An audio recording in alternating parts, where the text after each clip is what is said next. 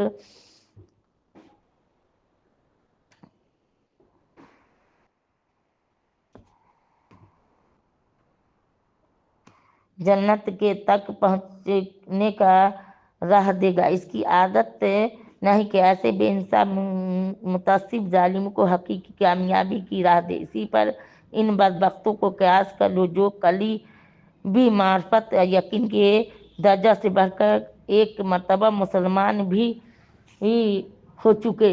تھے، پھر دینوی اغراض اور شیطانی اغوا سے مرتد ہو گئے۔ تیسرا پارہ کا تفسیر ختم ہوا۔ اللہ قبول فرمائے، جو غلطی سلطی ہوگا اللہ معاف کرے۔ اللہم اغفر لی والمؤمنین والمؤمنات والمسلمین والمسلمات، آپ لوگ بھی معاف کریے گا، جو غلطی ہوگا اللہ بھی معاف کرے۔ وآخر دعوانا الحمدللہ رب العالمین، سبحان ربک رب العزۃ عما یصفون، السلام علی المرسلین والحمدللہ رب العالمین۔